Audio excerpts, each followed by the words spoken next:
Olá, meus queridos alunos, professor Chaga de Química.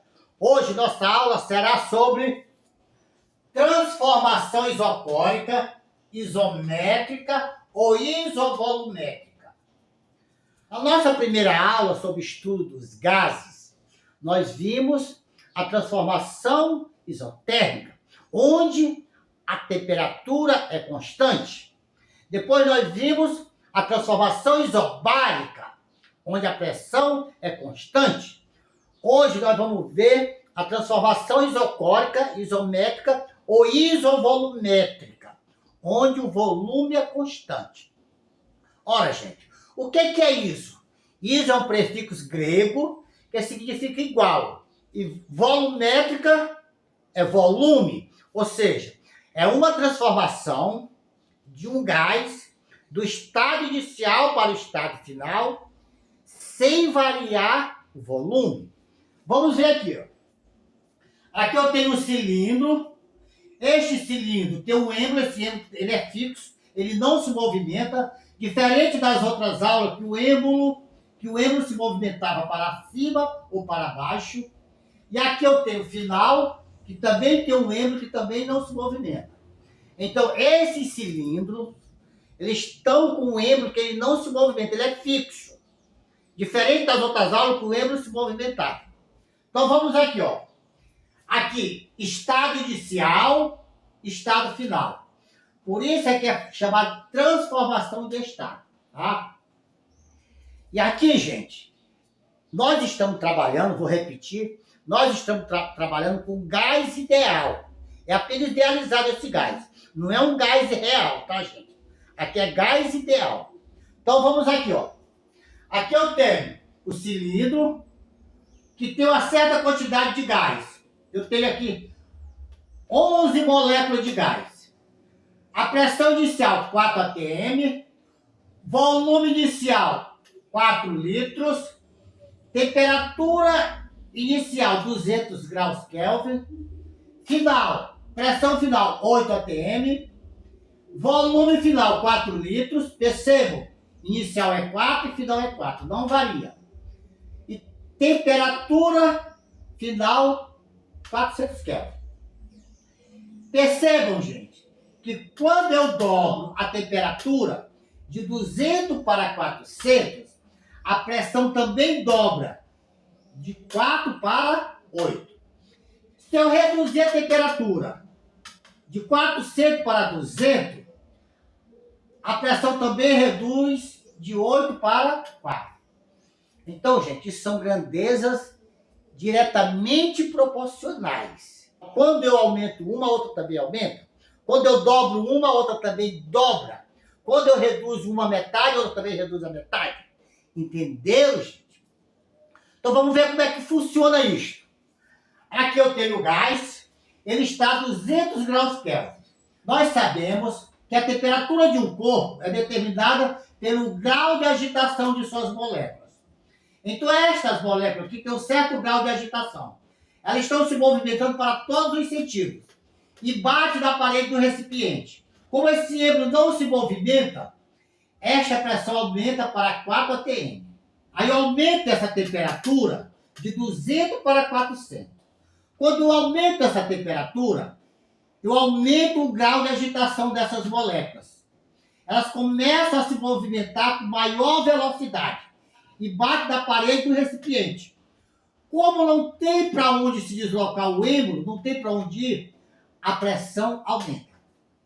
Então, entenderam, gente? Então, quando eu aumento a temperatura dentro de um cilindro fechado, que não tem para onde ele aumentar de volume, a pressão aumenta. Quando eu aumento a temperatura, eu aumento o grau de agitação das moléculas. As moléculas começam a se movimentar com mais intensidade. E elas batem na parede do recipiente com mais intensidade. Isso faz com que a pressão aumente. Vocês já ouviram falar que um pneu de um caminhão tal estourou na estrada? Vocês sabem como é que isso acontece? O motorista calibra o pneu, uma certa pressão. Ele começa a rodar na estrada. O pneu aquece nesse movimento. Quando o pneu aquece, aquece o ar dentro do pneu. Este ar, estas moléculas começam a se movimentar com mais intensidade, aumenta mais a temperatura, elas começam a se movimentar. Como não tem para onde se expandir, aumenta a pressão. E chega um ponto que o pneu estoura. Então é isso que acontece. Por quê? Porque o aumento da temperatura faz com que aumente a pressão. Isso são grandezas, repetindo. Ah, Chaguinha, tu está repetindo muito. Tô repetindo que é para vocês fixarem. O aumento da temperatura aumenta a pressão. Grandezas diretamente proporcionais. Olha aqui, ó. Em um sistema fechado, isso aqui é um sistema fechado, em que o volume é constante, 4 no inicial e 4 no final. Verifica-se que a pressão exercida por determinada massa de gás é diretamente proporcional à sua temperatura termodinâmica. Ou seja, a pressão exercida por determinada massa de gás é diretamente proporcional à sua temperatura termodinâmica.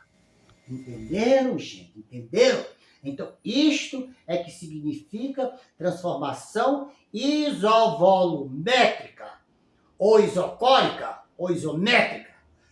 Aqui, gente, matematicamente, quando duas grandezas aumentam numa mesma proporção, o quociente, o que é o quociente? Divisão.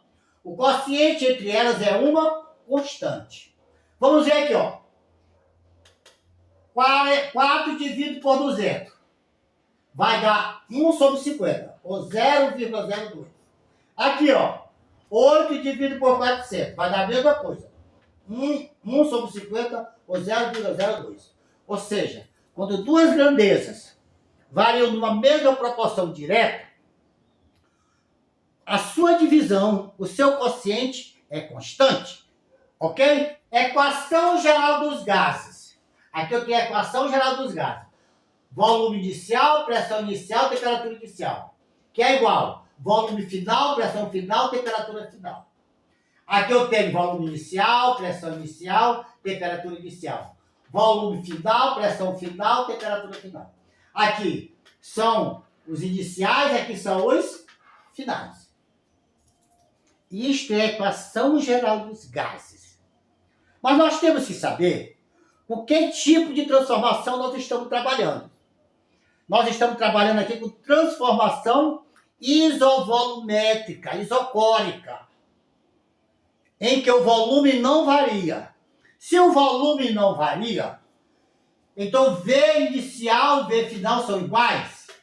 Então, se não varia, eu posso eliminar V. Elimino V inicial e V final. O que é que eu fico? Eu fico com a equação da isocórica. E a equação da isocórica é o quê? TI sobre TI. O V não aparece porque é constante. Igual a PF sobre TF.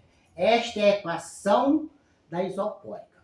Todas as vezes que a gente for resolver problema relacionado à transformação isovolumétrica, nós temos que usar esta equação, onde o volume não aparece. Por quê? Porque é constante. Agora nós vamos ver a transformação isométrica, ou isovolumétrica, ou isocórica em um gráfico. Veja aqui, ó. Isócora. O que é isócora?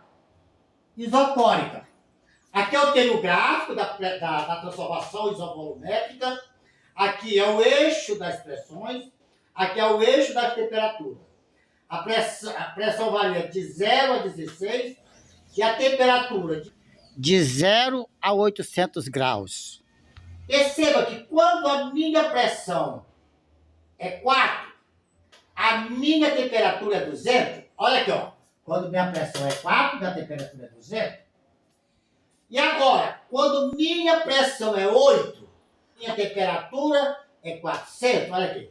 Quando minha pressão é 8, a minha temperatura é 400. E aí eu formo uma reta ascendente. Entenderam, gente? Então, este é o gráfico da transformação isovolumétrica. volumétrica, isocôrica, que é uma constante. Entenderam? Gente, vocês sabem que foram os cientistas que pela primeira vez fizeram esse experimento?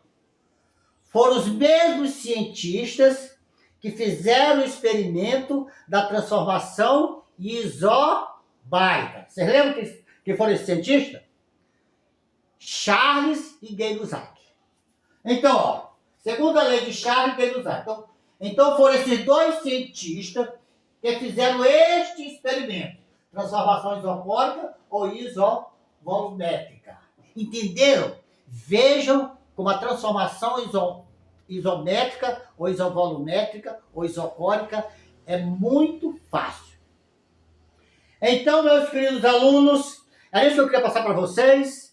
Não se esqueça de se inscrever no nosso canal, de dar aquele ok, de dar aquele like, de ativar o sininho para receber notificação de novas aulas. Também, na primeira mensagem, vou estar deixando um link com a relação de exercícios. No final do exercício eu deixo as respostas.